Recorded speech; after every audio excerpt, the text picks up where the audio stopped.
Seriously? Yeah, It slows down? yeah, so it's just taking off. Lower gear, we're just taking it off, which is good. It's just so hard to, there's no one that wants to work. Oh, really? Everybody just quits in. Labor. Labor. And when there is labor, it's half labor. Yeah. All the good guys You ready, have Gary? their job. Are we recording?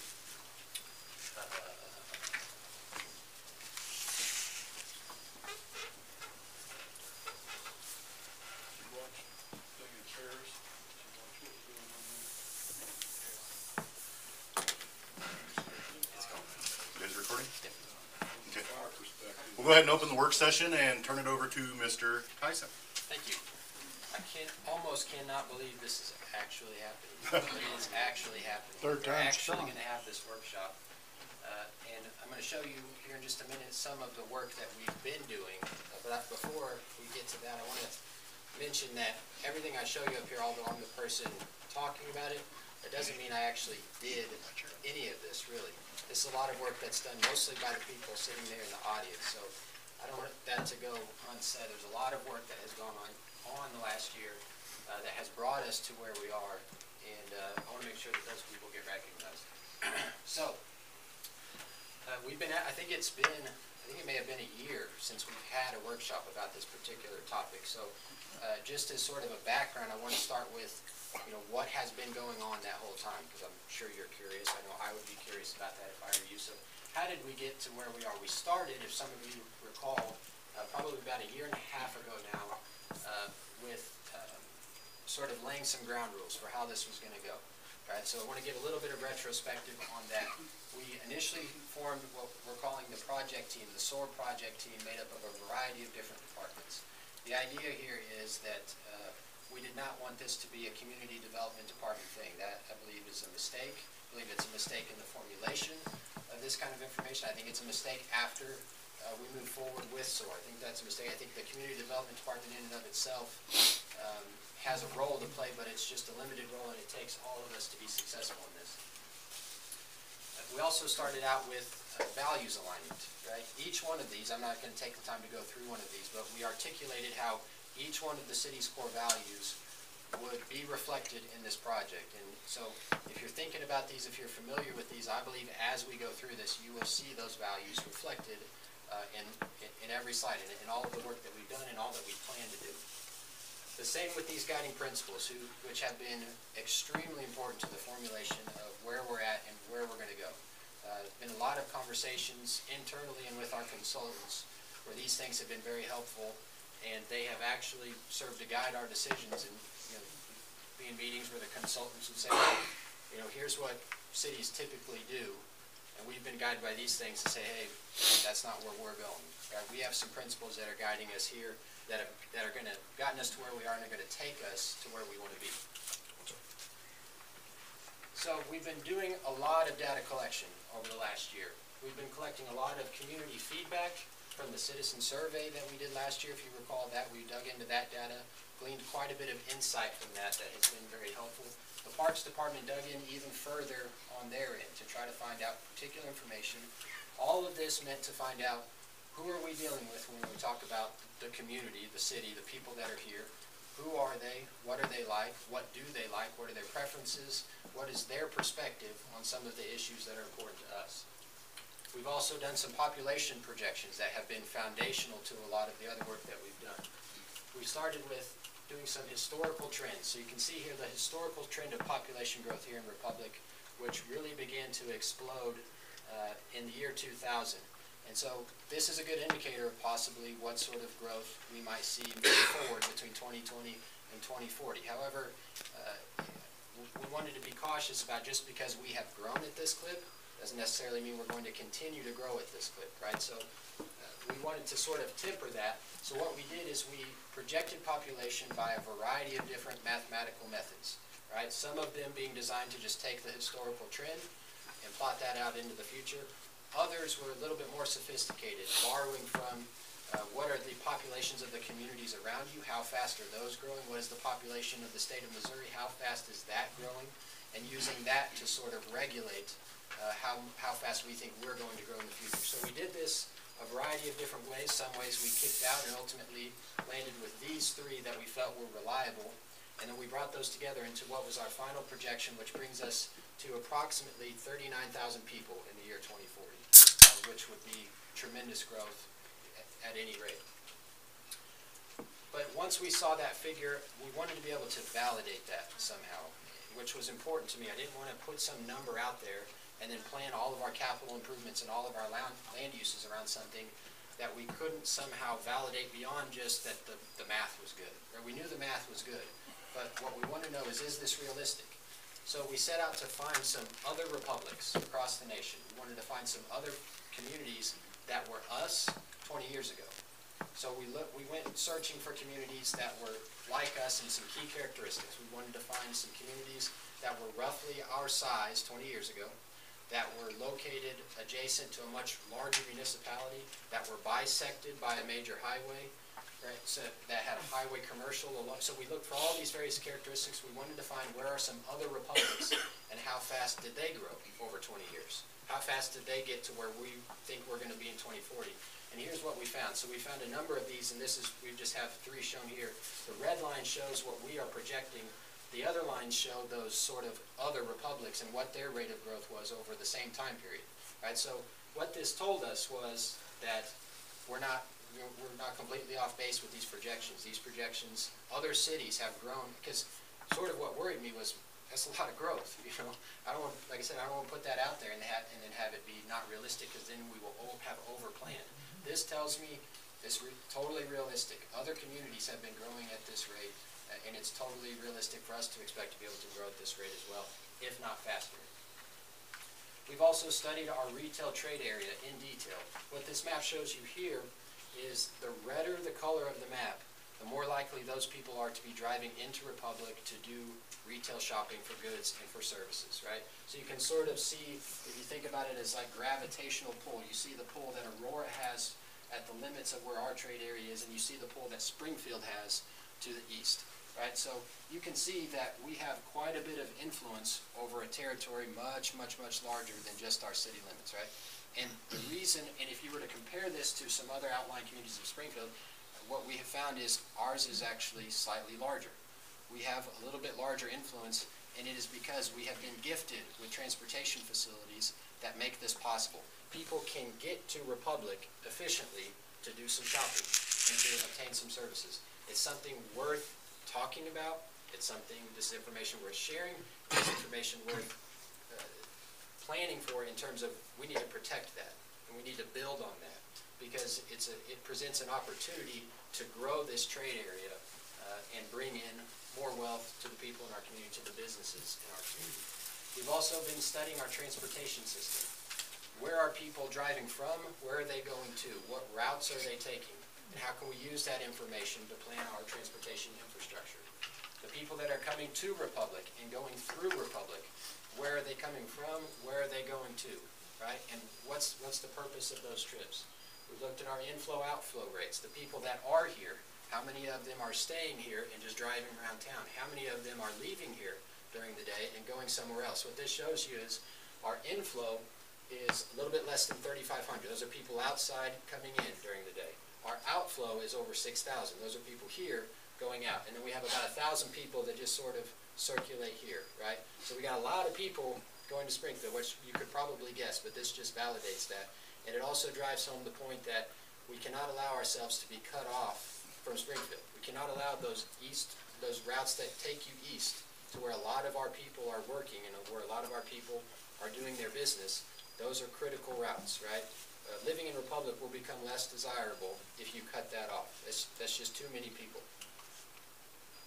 We've also studied what are the problems, right? We've studied average travel speeds. A lot of this information comes from OTO's congestion management process study. We've studied where are these problems at. One of the things we learned that I did not know before was that one of the region's biggest congestion problems exists right here in Republic. Right? It wasn't just like you know, oh, there's a problem. It was like, there's one of the biggest problems in this entire gray shape here, is right here. This is, and it's worth talking about that, right? Because we previously were not talking about it. Now that we know, we're talking about it a lot, and it needs to be talked about even more. We've also been studying our current assets and inventorying them. So we've hired consultants to do a lot of this work for us. We need to know more about what we have out there now that's already in service than we have ever known before. And it's not just we know a little bit more. We now know stuff that, I mean, I feel like after seeing some of these presentations, and you all get to see this in more detail when Burns and Mack actually comes down here to present some of their final conclusions, but I feel like we've taken huge leaps forward in terms of how much information do we have access to that we can now use to benefit the people who live and work and do business here. Parks Department has done the same, right? What do we have? What do we have that's out there, and how can we use that? How can we leverage that, that existing inventory, those sunken costs? We've also studied our environmental constraints. I don't want this to be treated lightly. This is serious. I apologize that it's difficult to see, but all the red shading you see here, those are serious environmental constraints. And you probably notice there's quite a bit of it. This is something we've got to deal with. For now, these things present an obstacle, right? But we're about removing obstacles, not creating them.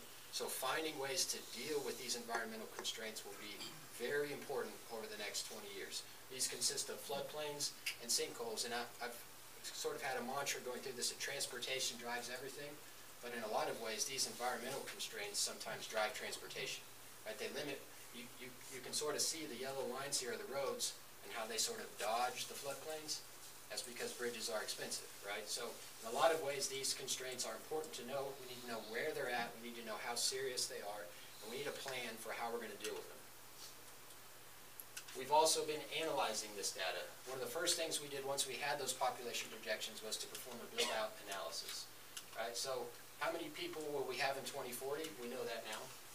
How many dwellings are needed to house those people?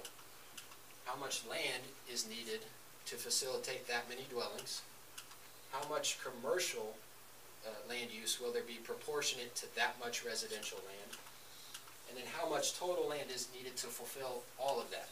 So we've come to this as a table, and this has driven a lot of the stuff that our consultants are doing. It's driven a lot of the decisions that we have made. You see here that in 2040 we'll need probably an additional 1,000 acres of residential land, an additional 200 acres of commercial land, and almost an additional 300 acres of industrial land estimated, right? What is interesting about all of this, that a point I'll make here, and we'll make again and again over the next 8 to 10 months, is that we can facilitate all of this with almost annexing nothing, right? That's how big our current city limits already are. We won't have to hardly annex a thing, and we could make all this. Doesn't mean we won't have annexations, because some land is more suitable for growth than others, and I'll cover that here in just a second. But we could not annex anything and facilitate all of this growth, and that's a tremendous amount of growth. But this doesn't tell you where is this stuff going to happen. We know how much, we've estimated how much, but where? And that's important. Is it going to be on the north side, the south side, the east side, the west side? To do that, what we wanted to avoid was sitting around as a small group of people and being like, I feel like it's going to go this way. My cousin's brother told me that this land over here is for sale, so I think it's going to go that way. Which I've been a part of those discussions. That's oftentimes how land use maps are made. We're not going there. We're not doing that. It's not a good way to fly. Instead, what we created was a model. This image here shows that model. Chris built it. I don't know what it means. I don't know what it is, but it works. That's all I know, and it's impressive. What we did with that is we created 6 different growth scenarios. These are suitability models. What we wanted to do was find out where is the land around Republic that is most suitable for development. And we measured this in 6 different ways. Proximity to transportation, proximity to sanitary sewer service, proximity to water, right? How easy will it be for these things to develop? How attractive will it be to develop? And then we use this as a gauge for where the development is actually going to most likely to be located, okay? And we did it all with data, not with, I feel like this is going to happen, okay? So, which is important because we learned some things, right? there was some notions about the direction things were going to grow that we found out from these maps were most likely not going to happen. Because you see these pockets of yellow here? Is we've been sort of telling each other a story for maybe the last 10 years or so that, you know, we've been going towards the battlefield, we're just going to keep going towards the battlefield. These maps told us real quick that there's not a lot going out there in terms of development potential. These are already really small tracts with homes on them that are new homes, expensive homes, not likely to just get bulldozed in the next 5 years, so that there can be other types of growth there. We did the same thing on the interior of our city limits, because like I said, there's so much growth potential without going outside of our city limits. We wanted to know, what does that look like as well? And we used that information to develop future development areas that our consultants could use to try to help us map out long-range improvements to our wastewater and water systems. So we started by defining where are these growth boundary areas that we can actually expect to serve with sanitary sewer, which ones are most likely to develop, and how are they most likely to develop. We then refined those through a series of discussions, and then we ultimately ended up with these 5 and 20-year growth boundaries. And you notice these don't look a whole lot different from our current city limits. Like I said, we don't need to grow a lot to be able to facilitate a huge amount of growth over the next 20 years. Our consultants then came back and said, hey, you know, I know we told you this, we need you to go one step further than that, which we did. And so we don't have those results to show you here this evening because that was a more recent development. But we've gone now one step further to sort of identify areas within these shapes that we believe will develop first rather than later. We're also engaged in a process of land use intensity modeling. This is different. This is not sort of the typical way some of this stuff is done. A lot of times what you'll see is that municipalities will say, okay, here's what's going to be industrial, here's what's going to be commercial, and here's what's going to be residential. Go plan all the infrastructure. I don't believe that's a good way to do it. I think that you're speculating so much, so far into the future, that the probability of success is increasingly low, especially the more specific you try to be about those things. So this is one where our consultants say, hey, this is what we want you to do, this is what everybody else does. And we said, and that's not, our guiding principles don't take us there. So instead what we're doing is we are planning based around where is the intense development going to be located.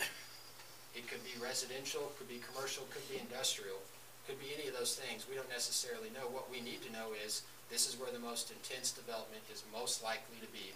Plan the infrastructure to serve that, right? And it can be what it's going to be. We don't have to guess. We don't have to do all that guessing where we're probably going to be wrong.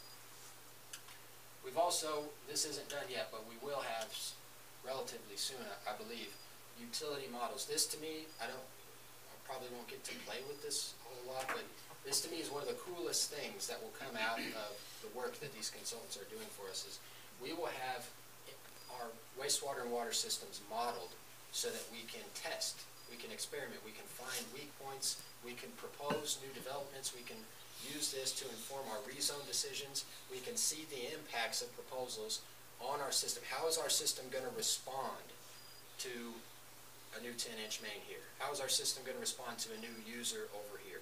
This is something that before it was more like, you know, and now we will have some real information that we can use and feel good about, right? It's reliable. We've also been doing some bold visioning, right?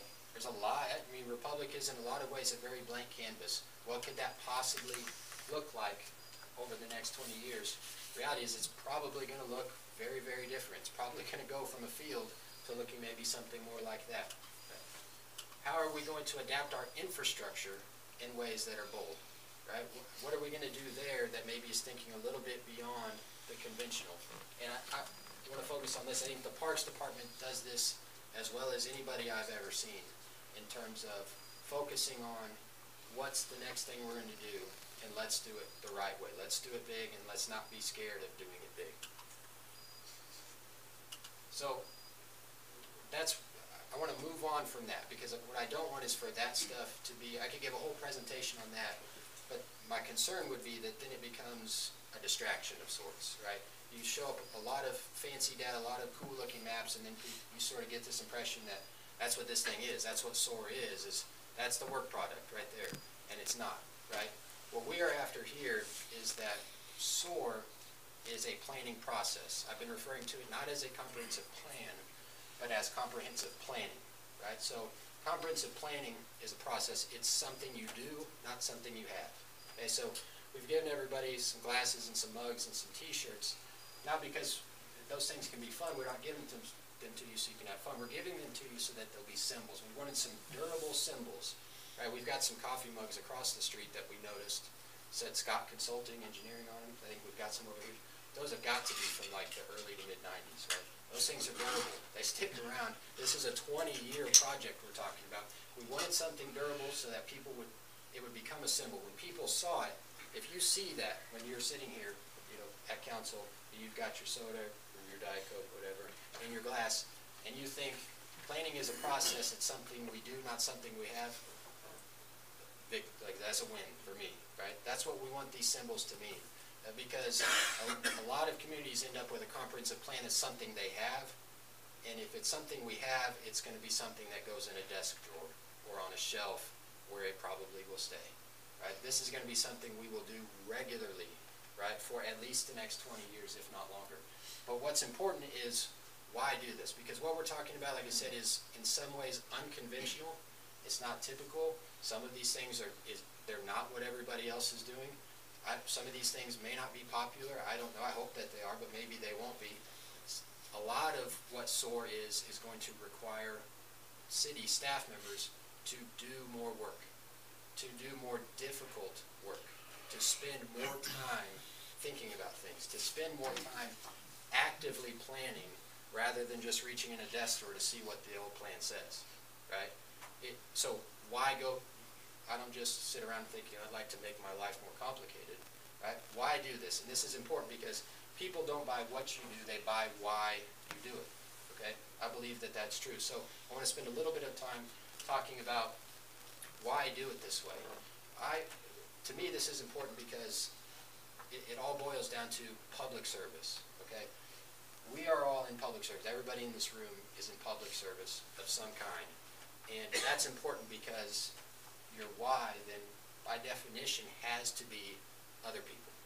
Right? I made a graphic that we put on social media that says, our why is you, okay? It's got to be about other people. It can't be about yourself. And that's important into what we're doing, because if it's about ourselves, if we're doing this and it's just, hey, this is a project that got assigned to me, I just got to get it done, right? It will not be what I believe it should be, right? Because at that point, I'm more worried about me than I am about the community, than I am about trying to build prosperity for other people. If this is just about, hey, I just got to get this done, excuse me, in a way where I can keep my job at the end, it'll be about me, right? If our why is about us, we will not take the risks and we will not make the sacrifices that are necessary to make this what I believe it truly can be, which is something that is, in some ways, transformative about how we do comprehensive planning and about how we do land use planning in a way that I believe will produce more prosperity than the alternative, being that, just doing it the conventional way. And I believe we've already seen some success, right? So we've sort of went our own way by not hiring a consultant to do this for us. Does that put a lot more work on us? Yes. Has it been worth it? Absolutely. All that work I've shown you that we've done over the last, that is all extremely meaningful now. We know where it came from, how it came together, and what we're going to use it for in ways I don't believe we would have known had we just had somebody do it for us. Right? They would have just handed it to us at the end and said, here you go. And we would have handed it to you and said, here we go. You see where I'm going with this? So the why is very important. And the why is the community, the people that live here, the people that do business here. The why is also about what we believe about Republic, right? And what Republic really is and what Republic's potential is. I believe that there are people in the community that have come to believe some lies about Republic, and it has limited us, right? Because those things have become prevalent. And I know they believe them because they say them, and I hear them all the time, right? So you hear things about Republic out there that, the utilities are so high. It's ridiculous just how high the utilities are. Or Republic got too many starter homes.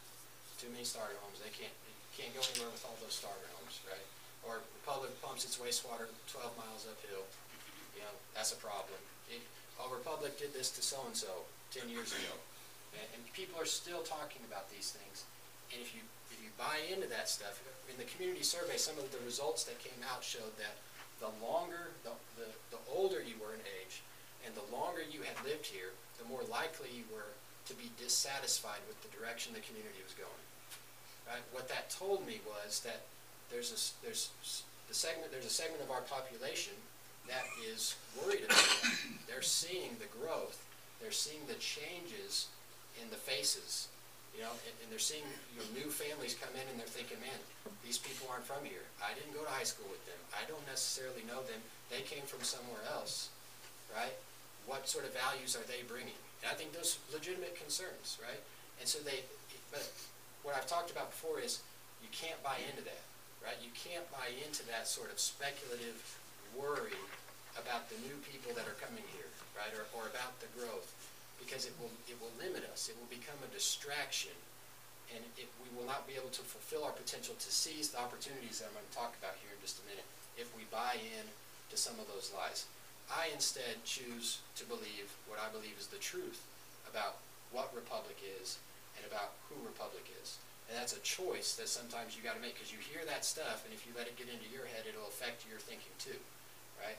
And you'll start to think some of these negative things rather than some of the positive things that are actually true. And it makes a huge difference. I like a story that Malcolm Gladwell tells. I think he calls himself a journalist, but to me he's more of a social scientist. He's written several books. I'd recommend them to you. He's got some interesting perspectives. But he likes to get on TV and he tells this story. He calls it the unheard story of David and Goliath. And the first time I heard it, I thought, well, this is weird, because that's definitely a story I know and have probably heard 1,000 times. What can he tell me that I don't know? So it piqued my interest. So he starts telling this story, and he says that David was, we sort of tell the popular story now, we talk about it a lot during March Madness, that the story of David and Goliath is an underdog who against all odds, this puny farm kid who against all odds slays this huge, massive, mighty warrior, right? That story sound like the story that you probably heard. He says that's not the story at all. So he's done the research. He has looked at the textual history, the contextual history, the military history, the biological history, the agricultural history, and he's pieced this story together in a way that is largely unheard. And his version of David and Goliath is David was never the underdog. David was always the favorite, and Goliath never stood a chance. So his thing is, so he studied this. So David had a sling and he had some rocks. So he studied the rocks that exist in that valley. Those rocks are super dense, more dense than any of the rocks you would find around here. A slinger, which was commonplace, David was a slinger. A slinger could throw one of those rocks from the sling and have the same stopping power as a 9mm. And they could throw them with such accuracy that they could hit a bird out of the air at 200 yards. Right? Goliath, the biological history tells us, was probably as big as he was because he had a tumor on his pituitary gland, which does make you huge, like 8 foot plus, but it also makes you blind and extremely slow. Now, I was listening to this, so he starts talking about the text. The text says every time they brought Goliath down into the valley floor, he had an attendant with him. When you think about that, why does he need assistance? Maybe he needed assistance to walk, right? Maybe Goliath was always just a show. Maybe Goliath was always just a fear tactic, and David was always lethal. David was always going to kill him, right? Because if you know the story, David shows up, his brothers are there, and David says, why are we not fighting? Why are we not kicking butt? And they say, no, dude, they got this guy Goliath. This is a serious situation, man. We don't want to get killed. And David says, you guys are crazy. Why are we, I'll smoke that guy right now. But they're scared. See, they believed the lie. They believed the lie. So David goes to the king, he says, man, I'll take care of this problem. I don't see what the big deal is. King said, man, probably put on my armor. And David said, you clearly don't get it. Like, I'm going to go kill this guy and watch me, right? He never lacked the confidence. The story of, when I first heard it, I thought, man, this guy's taking the miracle out of the story. But he's not. Because when I thought about it again later, I thought, the real miracle of this story was not that some puny farm kid beat a massive warrior. It's that one person chose to believe the truth while everybody else was believing the lie. And the difference at the end was that David succeeded while everybody else just stood around and allowed themselves to be scared. Scared of what? Right? So we've got some Goliaths in Republic, I believe, right? But fortunately for us, we also have Davids, and I think we're getting more Davids all the time in this organization and outside of it, right? So one Goliath in our community for a long time was metal building facades, right? And we slew that giant a few weeks ago. I mean, I was very, very happy to see it because people were scared of nothing. And I get that people, I don't want everyone to take that away, that could be something that would, inject some fear, like, ooh, what if that's ugly, what if, But it was a fear-driven thing, not a real thing, right? And once we recognize that, we believe the truth instead. So I believe these things are true. I've been in and around this community my entire life. You'll never convince me that these things are not true. I sat down for a very, very long time before I wrote this, just because I wanted to make sure, do I actually really believe this stuff? And I believe these are true. I believe Republic is more than just a place, right? I believe it's about more than what your address is. I believe Republic is more than that. I believe Republic is a set of values, a group of people that mean more than just what's on your piece of mail. I believe we're bigger than just our corporate boundaries. Right? Example, Mike has been getting requests. Where's my annual report? So he's researched this. Why didn't they not get it? It's because they don't live here. But to them, I am Republic, right? And they are. They probably do quite a bit of business here. They belong here. They're part of us. We're bolder. We're better. Sorry, I have to move. We're stronger, and I believe we are favored to succeed. I think we have a lot going for us. If we're going to let some of these things like, oh, there's too many starter homes, or oh, metal building facades, if stuff like that can actually take us down, we got bigger problems. We have way bigger problems. I believe we are stronger than all of those things. There can be some bad things that happen. I believe we can withstand all of them, right? If we do this the right way. So the question is, if we believe all these things, how are we going to turn that into something that's real? How are we going to turn that into reality? And this is where the process comes in, right? This is sort of the crux of what SOAR is right here. SOAR in action. It is not going to be a map that says, here's the commercial, here's the industrial, here's the residential, and everybody go make it happen. Instead, it's going to be a process for making decisions over time, bringing more people into those decision-making processes so that we can access the valuable knowledge and perspective that they have to better inform our decisions, and making those decisions at the most appropriate time. If we were to do this the conventional way, we would be mapping out the future of this city for the next 20 years and doing it all now. But there's just stuff that's not ready to be decided now. And then what we do is we give it the force of law when we're done. And we say, these things are going to happen. You want to rezone, it's going to match this decision. It's going to match this map that we just made, right? Or for 20 years into the future. Right? Instead, what we want to do is position ourselves at the appropriate time to make the best possible decision that we can. And to do that, one of the things we will need is what I've now started to call, I stole this term from Chris, is strategic inclusion. We need to be more inclusive in our planning processes, more inclusive in developing those conversations, and who is going to be invited into the room, and who's going to have access to that information, access to that conversation. But we got to be strategic about it. Okay? So I gave the example the other day. If you take this glass right here, and it's not even half full of water, that represents the amount of knowledge that I have to offer to any given particular capital improvement planning process. Right? To make a good decision, to make a SOAR decision, that glass needs to be full. But I only have a little bit to offer to this. I've got to fill that glass up with the knowledge and perspectives of other people. And I need them from other departments of this city. I need them from other community organizations around us. I need them from OTO. I need them from MoDOT. We've got to somehow access the knowledge that the people around us have and involve the people that have real interests in what we're doing. Involve them in the process and be strategic. You can't just be like, okay, we want this to be open decision making, because then you'll have 30 bottles of water all trying, you'll make a huge mess. That's not what I'm saying. We have to be strategic about it. We have to identify who is interested and who has the knowledge we need. Who are those people, and how can we get them more involved so that we don't end up making decisions that we will later regret, right? We have to do that in order if we want to be coherent in what we're doing. Okay, so parks affects transportation in a huge way. Transportation affects parks in a huge way. Parks affects housing in a huge way, and All of these things work together.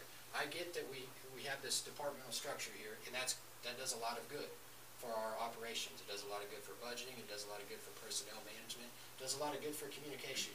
It does very little good for planning physical development, right? But still, the departmental structure persists while we're doing this, and it causes a lot of problems. We need to somehow bring all of that back together to be more coherent if we want to be successful moving forward. So it goes against some of our organizational structure. It also goes against some of our own tendencies just as people, right? Sometimes we like to hoard information. Sometimes we like to block other people out. Sometimes we do it because we are to the point of being unafraid. Maybe we don't want to know something that could get revealed by involving somebody else. Maybe it might reveal we made a mistake, right? Chris and I were talking about this the other day, and I was like, man, one reason to not do that would be because possibly it would reveal you made a bad choice prior. And Chris was like, man, there could be no worse reason. I was like, yeah, I know that, but that doesn't make it easy. That doesn't make it easy, especially if you're the one that maybe made that prior mistake, which I'm often in that position, right? But it's still the right thing to do at the right time for the right reason. We also have to be more clear and more transparent about these things. How did you make that decision? Who was involved, right? And what other alternatives did you consider in getting ready? And let everybody see that stuff, right? So that they can evaluate for themselves. Maybe somebody will see it and they'll have some perspective to add that you may not have guessed. That happens to me all the time that I find out. I had a conversation with Wayne from Parks and Maintenance the other day, and he had some perspective on some issues that we were talking about with regard to, I was just blown away. I was like, this is great. I would have never thought to be like, hey, Wayne, can we have a look? I would have never thought, right? But we were transparent and clear about some stuff, and it triggered something in him, and he was like, hey, I want to talk to you about this. We've got to do that, not only for now, but for later, right? I deal in what we do in the community development department, we find ourselves in these situations all the time where it's like, how did this come to be? I don't know. I wasn't in that room, wasn't in that conversation. Even if I was, I don't remember because we didn't record anything. We've got to be clear and transparent so these things can be evaluated so we can piece it together. You may not guess it, but that information is often very important, right? Why, the developer will want to know, why do I need to install a 10-inch main right here? That makes absolutely no sense to me. And if you're in that room, and you're me or you're Andrew or Karen, whoever they're asking that question to, and you just sit there and go, well, I don't really know. It's not a great look. It does not inspire confidence at all. In fact, it looks a little sketchy because we already are sort of, we're the government, so there's already usually a baseline of suspicion there. And then you do something like that, not good, right? So understanding and being clear and transparent about it and explaining the why is extremely important. All of this designed to facilitate a process for making decisions over and over and over again, rather than making them all now. So I use the example, a lot of people have been asking me, where's downtown going to be? I don't know, and that's not a decision we're making now, because we're not ready to make that decision now.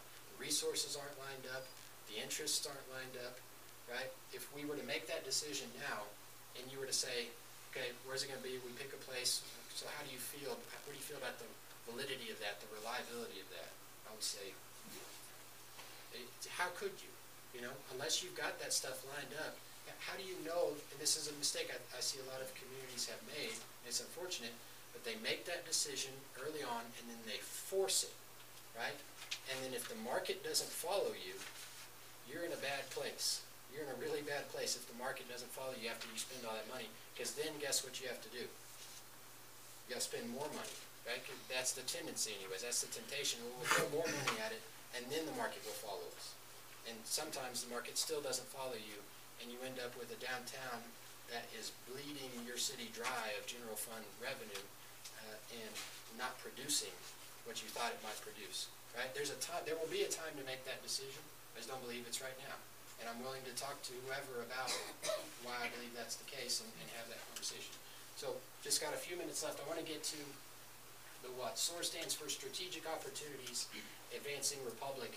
We've identified 9 strategic opportunities that we believe if we can focus on these, right, if we can take that how, that planning process, and focus on seizing these opportunities when they present themselves over the next 20 years, we will be successful, right? We will achieve things that I don't believe we could achieve if we just did this the conventional way, spit out a map and say, here we go. First one is bigger, better, bolder, right? So we talk a lot about growth, and I've been around, doing community development now for almost 11 years, and it seems like every time we approve a subdivision or a new commercial, everybody's like, yeah, we got it, we're growing. And there's just been times over the years where I've been like, I'm one of those cheerleaders too, but then I'm like, why am I cheering for this? You got to sometimes take a step back and be like, what are we getting out of this? Because there's been some of those moments over the last 11 years where there was this growth and everybody's cheering, but I've seen the details and I'm thinking, man, this is really costly. Maybe we shouldn't have been cheering this particular one. There's some costs associated with these things too. The growth has to have a purpose. Why are we growing? I believe there's a lot to benefit from our growth, right? But there's also some things we need to have conversations about where the growth, we think it produces these economies of scale, and maybe it doesn't. We need to talk about those things too. But overall, I believe our growth can help move us in a direction where we benefit greatly. I believe it can position us for things that I believe this community wants to see. Here, access to more services, access to more types of goods, access to more influence, right? There is some strength in numbers. Go anywhere from everywhere. This is the idea that we have a very fortuitous transportation arrangement or situation around us. We need to protect that, right? Right now, Republic is a community where you can go anywhere from everywhere, and not just with surface transportation. The airport is literally just a stone's throw away, right? And you can get there very quickly from Republic. You can get there faster from Republic than most places in Springfield, right? You can go anywhere from everywhere in Republic, and that's something we need to capitalize on, and it's something that we need to protect. Unlike a lot of communities that have one major route, we have access to 3, 4 if you include the airport, and if we ever get spurs on the rail, you'd add a 5th, right? That is special that not everybody gets to have. So seizing that opportunity, I think, is important over the next 20 years. Planning is everything. Plans are nothing. I probably don't need to say anymore because I feel like this has been what I've been talking about for too long now. But this is the idea that it's about what you're doing, not about some document that you're going to show people. It's about the process that you're involved in. The more we know. We now have more information than we've ever had. We're going to have even more information. That information is important, and we need to be leveraging that for a purpose. It's not enough to just have it, right? I've been in those situations where I got a bunch of information and I was like, man, this is awesome. But then you got to do something with it, right? So this information is critical, and we need to leverage the information, continue to collect it, continue to analyze it, and not let this fall away. Which leads into that we are better together. The more information we have, the more we need to be sharing that information, right? And we can always do a better job of this, right? Leveraging the knowledge of the organizations that are around us that we are partners with is extremely important. Jason Perkins has been attending our SOAR project team meetings. He works in administration for the school district. He said something a couple weeks ago that I thought was incredible. I mean, it seems simple, but to me it was, sort of deep. But he was like, if your partners, or supposedly who your partners are, if somebody asks them why you're doing what you're doing, and they can't answer that question, they're not really your partner. When you think about that, right? Do I always know why, other departments are doing what they're doing? Does the school district always know why we're doing what, and vice versa, right? We say they're our partners, but if you can't answer the question of why your partner's doing what they're doing, you might need to work on your partnership a little bit. And those partnerships are always worth working on because we are truly better together. Back to basics is the concept that we've got a lot out there, right? We've got a lot of land, we've got a lot of infrastructure in the ground all over the place. We need to also be focused not just on expansion and growth, but also how can we leverage the existing assets that we have. Expanding our regional reach. This one is huge, right? Given sort of the blessings of our transportation system and what's around us, we don't necessarily have to grow big to get big. Does that make sense? We don't necessarily have to grow bigger to get bigger. We can reach out farther if we can enhance access to Republic, to the businesses in Republic. We can reach farther and have more influence that way. Money follows trust. This is an extremely important one. You know, we talk about this field of economic development and all that comes along with that. And you know, there's a lot of tricks and gimmicks that, you know, try to get these businesses in here, right? It's never gonna be as effective as if you have trust and are trustworthy, right? Without trust, there is no economic activity. Okay, this is history tells you that. This is the foundation of it, right? I'm not against doing, you know, cool and unique things, funding things in unique ways, but if you don't have this, you don't have anything, and the money will follow that. I believe we've already seen that over the last 2.5 years. And then a new look at an old book, right? We adopted planning and zoning in the City of Republic in 1968. The zoning code that we have today is mostly still from 1968. The economy that we have today is 2019, right? The way that the economy operates today is 2019. Right? I'm not saying it's all bad, throw it out, you know, I don't want to throw the baby out with the bathwater, right? But there's some serious adjustments that need to be made there.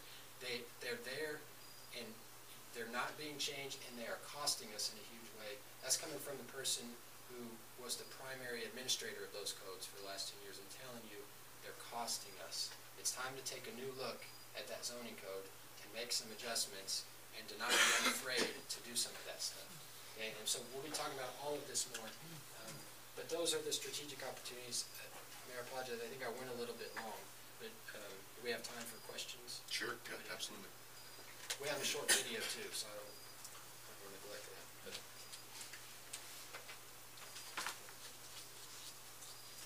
Any questions at all from council? I think you did a good enough job. If nobody has any questions. Excellent. It is, it's great. if anybody has any questions, don't hesitate. I want to make this as open as possible. Sometimes maybe you have a question, it's like, I'll just talk to you some other time. Really come talk to me some other time, or shoot me an email, or shoot anybody else in the project team an email, because we need to know what you know. We want to know what you're curious about. Otherwise, we're not doing this. We're not doing it very well.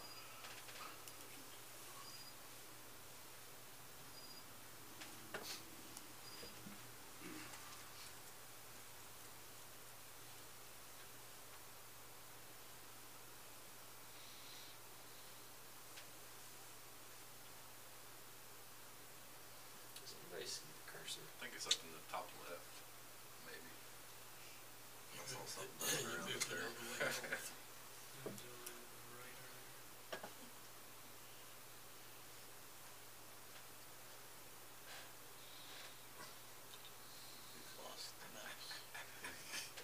It went away. Yeah, I thought you put it in the bottom right a while ago. Yeah, I was gonna say bottom left just to mess with them. You saw it? Yep. Well, you moved it out of the way. I just saw it. Excellent work.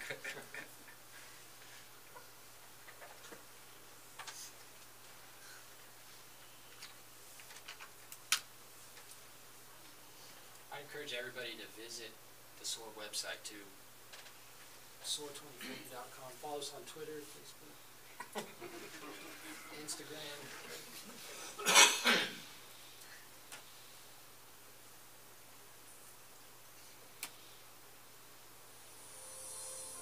Republic is growing, and it's going to continue to grow. We've come a long way since 1879. But we haven't just grown larger. We've grown stronger Smarter. and better in so many ways. We're right on the doorstep of something big, something awesome. Our success lies right where our preparation will meet the opportunities of our future. We've been very busy studying our community. We now know more about our community's assets than ever before. This data doesn't just give us more information. It puts us in a position to be more intelligent, Faster, more responsive. more adaptable, and more resilient. We are now using this valuable information to develop a plan. A plan to prepare ourselves to seize these opportunities for success. A plan to prepare to be more strategic in our thinking. A plan to advance our community. Advance our infrastructure. Advance our fun. Advance our travel. Advance our capacity to work together. We are ready for this. We are committed. We are Republic. For the remainder of 2019, we will be talking more about this plan. More about how we are preparing. It will take all of us to seize these opportunities to advance Republic, and we will. It's what we do.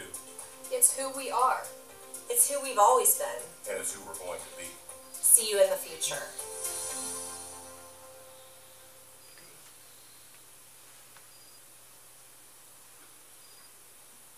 That's just awesome, man. Absolutely, good job, Barry. Voices too. So, if there's no questions, I just want to make sure and tell all of you guys how innovative this whole thing is, because, you know, a lot of cities, they make their comprehensive plan, like you said, they're kind of stuck to something that is actually, you know, going to cause their own death. You know, they're going to wither on the vine because they weren't thoughtful enough to know that they're going to have to move through obstacles along the way. So, awesome. Great job. Okay, well, we will end the work session at this point and be back at 6:30 for our regular meeting. Thank you again. Excellent job, Gene. So that's on the website where we can go through there Uh, watch it, I guess. I think it's on there now. Is it? Yeah. I would love for you guys to take your cups to work, use them in the community, use them here. I think he said we had to leave them here. No, you No. can take them to work. And I guessed on t-shirt sizes, so if anybody needs a different size, just contact me if I want. Thank you. Thank you. I gotta just wash my hands on camera. Bring it in here, I'll get it. Oh, thank you.